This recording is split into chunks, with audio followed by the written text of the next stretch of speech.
Que pensez-vous de la suspension de la réforme des retraites, sachant qu'il est impossible de la suspendre au niveau européen? N'est-ce pas, une fois de plus, un marché de dupes? Demande Brigitte. Alors, je crois savoir en effet que la Commission européenne a tapé du poing sur la table en disant qu'il fallait absolument cette réforme des retraites. Puisque je rappelle aux bonnes âmes qui n'auraient toujours pas compris, et ça vraiment, ça aussi, ça me met en colère en fait. C'est pas seulement moi, mais tout le monde à l'UPR. Il y a des gens, il y a encore des millions de Français qui n'ont toujours pas compris que ce n'est pas Macron, que ce n'est pas le Cornu qui décide. C'est l'Union européenne, c'est la Commission européenne qui nous fixe des grandes orientations de politiques économiques.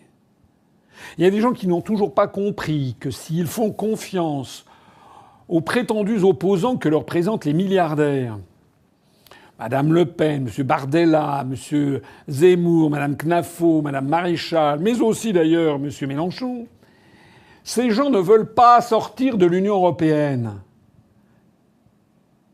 Est-ce que c'est possible que les gens qui m'écoutent peuvent comprendre un jour ou l'autre que tant que des Français penseront qu'ils vont changer les choses en votant pour des prétendus opposants qu'on leur montre dans les médias, mais qui refusent de sortir de l'Union européenne, ça ne changera rien de stratégique, puisque justement nous aurons les mêmes contraintes de l'Union européenne.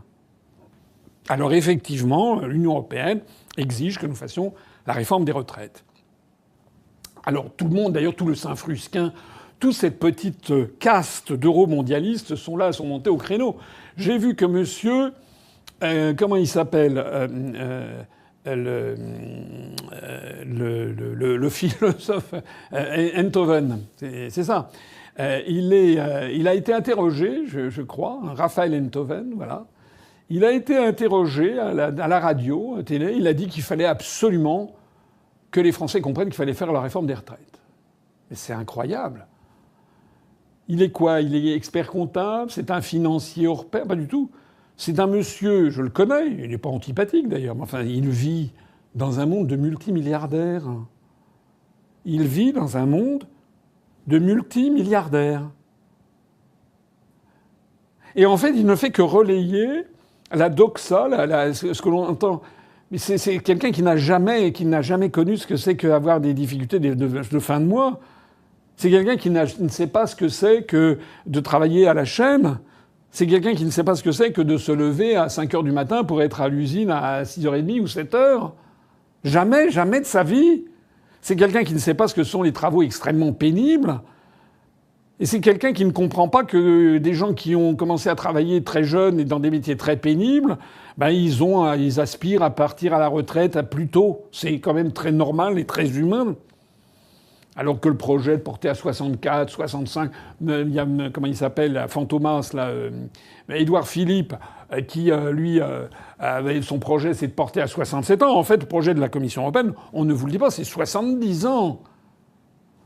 Alors j'ai vu également que monsieur Moscovici, qui est le président de la Cour des comptes, qui est notoirement assez incompétent dans le domaine dont il devrait être l'expert, c'est-à-dire justement les questions financières et comptables.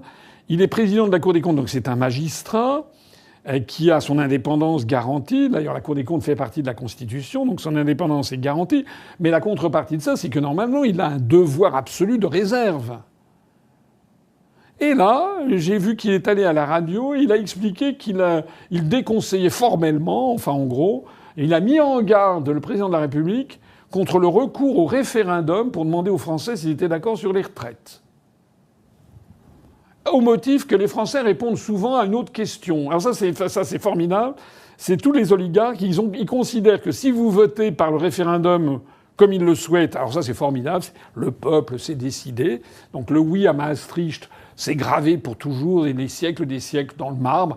Les Français ont voté oui à Maastricht, donc on doit faire la construction européenne, etc., l'Union européenne. Ils ont oublié simplement que ce que le peuple a fait, il peut le défaire. C'est le principe même de la démocratie. Sinon, quand on élit un président de la République, il serait élu à vie. Non, il a le droit, les Français ont le droit de le chasser, d'en changer. Donc, lorsque le oui a été acquis pour le traité de Maastricht, on a entendu tous ces oligarques qui nous ont dit que c'était formidable. En revanche, lorsque ça a été le non à la Constitution européenne, ça a fait un scandale et Sarkozy a contourné le vote des Français pour nous fourguer le traité de Lisbonne. Voilà. Monsieur Moscovici, qui lui aussi, c'est une aristocratie. Il est le fils de son père, qui était très lancé dans les années 60-70 au Nouvel Observateur. C'est une dynastie socialo. Ce monsieur, il vit dans les beaux quartiers, enfin aucun problème. Hein. Donc monsieur Pierre Moscovici, qui doit gagner bon an mal an plus de 20 000, peut-être même plus euros par mois en tant que président de la Cour des comptes, avec des quantités de rémunération y afférentes. Monsieur Moscovici qui explique que non, il ne faut pas faire de référendum, il ne faut pas demander l'avis des Français. Voilà, Donc, et tout ça, évidemment, ils ont le plus grand retentissement médiatique. Pour ce qui me concerne, j'ai expliqué, mais je crois que je l'ai dit, c'était l'autre jour sur Téléfinance, mais je le redis ici. Oui, c'est vrai que il va y avoir... le Cornu a expliqué que si on reporte la réforme des retraites, ça va coûter 400 à 500 millions d'euros pour cette année. Et ça pourrait coûter 1,3 milliard d'euros pour l'année 2026. Donc c'est vrai que ce sont des sommes tout à fait importantes, ça je suis d'accord. Mais il y a des sommes beaucoup, beaucoup plus importantes. C'est quoi ça par rapport, par exemple, aux milliards qu'on a envoyés à Zelensky en Ukraine? Ça, monsieur, personne ne fait jamais la comparaison.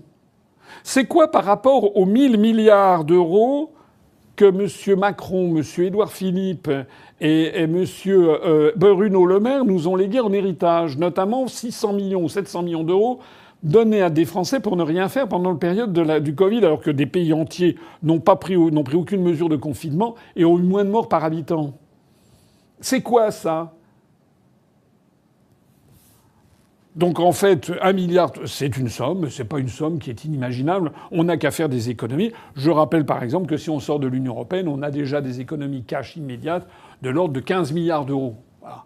Donc ça permet, si on sort de l'Union européenne, on peut très très largement financer les retraites. Hein. Voilà. Et puis par ailleurs, sur ces questions de retraite, je reviens toujours sur la même histoire. Il y a deux choses, moi, que je trouve assez embarrassantes. C'est que on n'a jamais une politique de la famille en France. Parce que les gens disent qui est-ce qui va payer nos retraites? Il faut des immigrés. Mais enfin, ça fait 20 ans, 30 ans qu'on nous dit qu'il y a un problème des retraites à venir. Enfin, ayons une politique de la famille. Tout a été fait au contraire, en supprimant l'avantage, notamment en plafonnant l'avantage pour le troisième enfant, avec la part pleine, etc.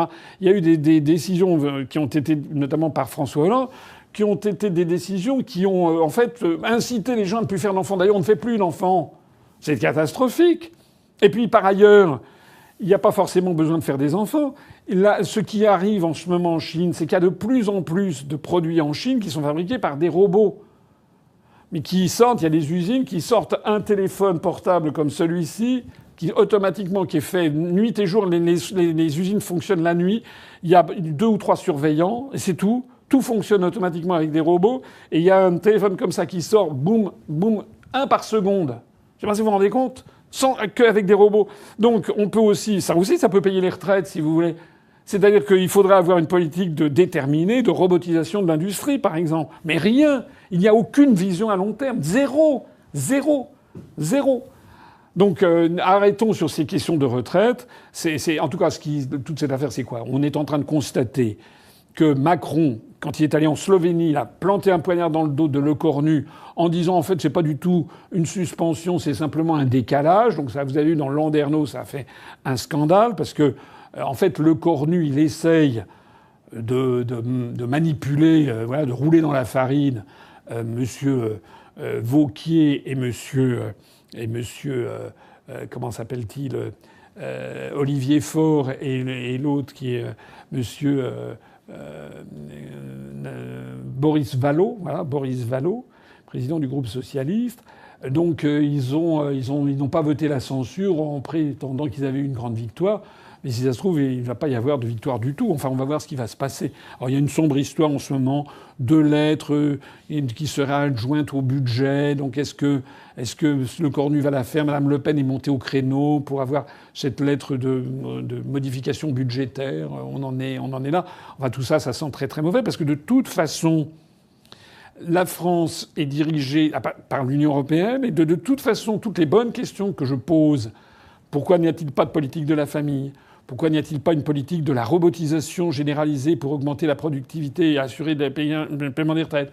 Pourquoi est-ce qu'on ne plutôt que de dépenser notre argent, les milliards et les milliards qui partent à l'Union européenne, qui partent à l'Ukraine, etc., pourquoi cet argent n'est pas investi dans la sécurisation du Louvre, dans payer les retraites des Français, dans l'amélioration des infrastructures françaises, etc., etc. Ben, tout ça, on n'y peut rien puisque tout est décidé par d'autres. Voilà ce qui est la conclusion à tirer.